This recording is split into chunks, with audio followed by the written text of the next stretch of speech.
A very good evening and a warm welcome, Kevin Vermaak. Dan, it's good to see you again, even if it's on the other side of a camera. It's been, gosh, almost 14 years that we've been doing these launches together, and it's good to do tonight again with you as well. It is a little different, but then so much of the world we live in at the moment is a little different. And we're going to find out how much the route is different a little later on. But what about just this evening for you? You've been doing this for so long now, Kevin. Do you still get the goosebumps? Do you still get that same excitement as we announce to everybody where they're going to be cycling for the upcoming race? I certainly do because the concept of the route changing is fundamental to the Absa Cape Epic, and so it's kind of like what keeps the allure for the event, and it's what keeps riders coming back over and over again every year. We've got over 1,000 members in our loyalty program, where riders have done 3 or more races, and it's not only South Africans; it's literally riders from all over the world that come back year in, year out. And I don't think they'd do that if the route is exactly the same every year. So I think it's fundamental to the concept of a cycling stage race, whether it's a Grand Tour or the Absa Cape Epic. And of course, luckily for us in the Western Cape, landowners are investing more and more and more into the mountain bike trails. So I don't want to say it's getting easier for us to introduce new routes and new areas to the Absa Cape because it's still a heck of a lot of work, and in this case, it's taken us. Well, it took us 3 years to design the route for the previous race because it was obviously postponed by a year and a half. But yeah, the route remains core to the event, and we invest a lot of time and effort into making sure that we can offer the best 8 days of mountain biking on this planet. There have been many negatives, as we're all well aware, to the last year and a half or thereabouts. But I think one of the silver linings is that so many more people have found or returned to life on a bicycle. And I'd imagine that as a result, there are rather a lot of people now lining up and trying to be part of the Absa Cape Epic. That's right, Dan. The first event way back in 2004 sold out in 3 days, and then it was sold out in 5 hours. And ever since then, the race sold out effectively in seconds, or we had a lottery. But I'm sure we must be the first race in the world that had 2 events sold out in advance. So because obviously we had the 2020 race sold out, and then all those riders pretty much used their coupons to enter either the 2021 race or the 2022 race. So 3 months ago, before this year's race, we had the next 2 Absa Cape Epics completely sold out. And that's the situation we're in. We finished a very successful COVID limited race a month ago, which was a phenomenal success by all accounts. But even at that time, our 2022 race was already sold out. And we effectively got a lot of entries waiting to ride the 2023 race. So it's a good situation to be in. Obviously, a lot of the riders are carrying over entries. So it's exceptional to know that we've got all these mountain bikers that want to come to South Africa, and even even with the COVID travel restrictions for October, we still had over 40 countries represented at the 2021 Absa Epic. We're not going to let you spill the beans just yet, but all of those riders you mentioned will be watching online at the moment, waiting to find out where we are going in March 2022. While being as vague and cloak and dagger as you can manage, what's exciting you about the 2022 race, and what's making you feel that this is going to be such a special return to the race as we know it after our brief break? Well, after almost 20 years, people ask, well, how do you continue to innovate?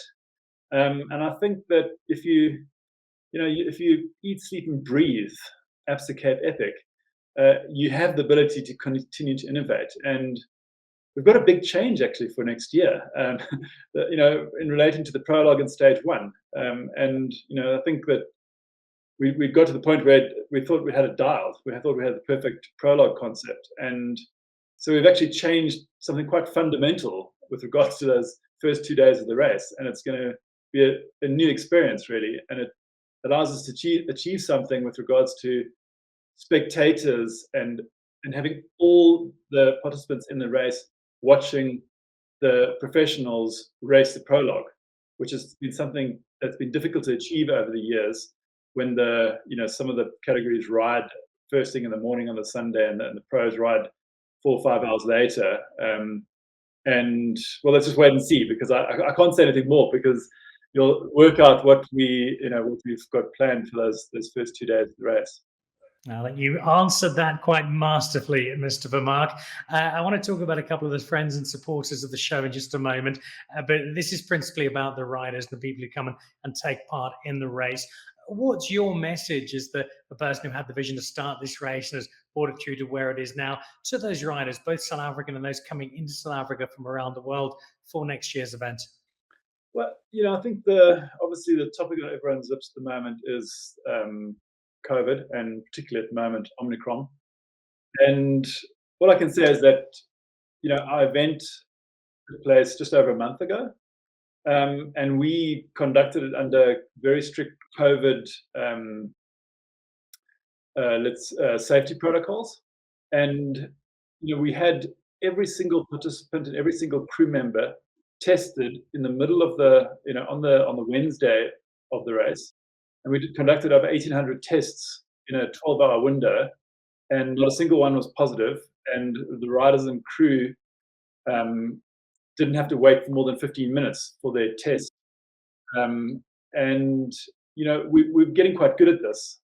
And so I encourage folk to continue training no matter what for next year's race. Obviously, we can't predict the future. That's particularly prescient in this current environment. But the reality is that this year's race, I think the riders that participated were so happy, and it was a resounding success. And maybe you could say it was lucky. It wasn't in the peak of a fourth wave, and there wasn't a lockdown in South Africa. But for us, it wasn't very easy at all. I mean, we didn't have the event permit until 3 weeks before.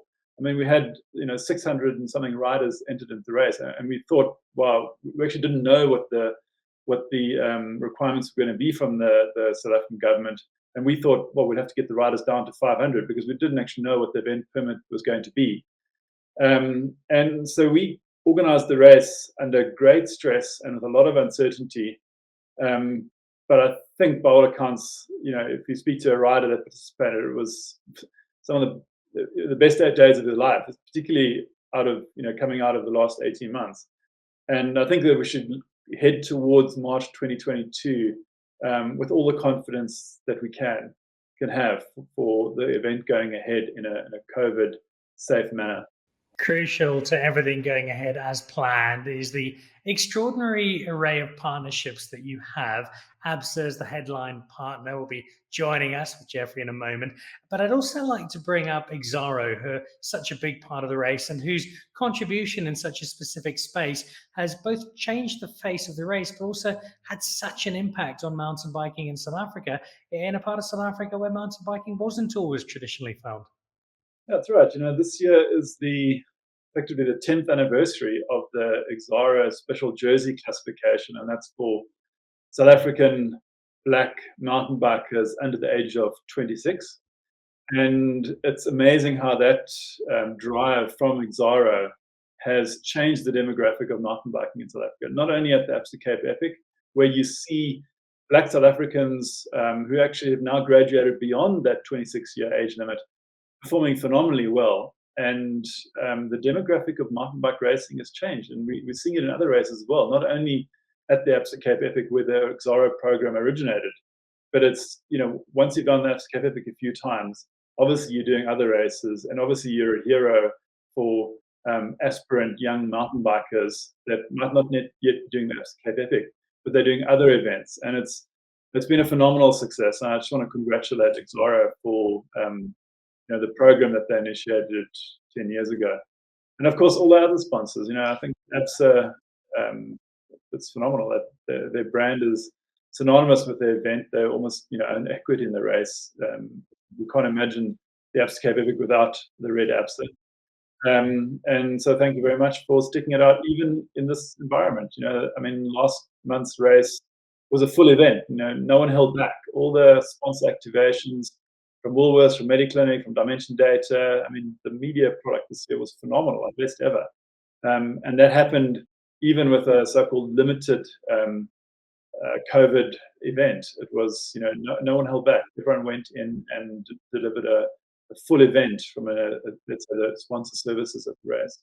Which both sums up the ethos of the race so perfectly and also leads rather nicely into our next guest. So, Kevin Vermaak, thank you very much indeed. I know you're going to sit back, put the feet up, and wait to see if what our route video shows is where you think we're going in 2022, and I suspect that'll be the case.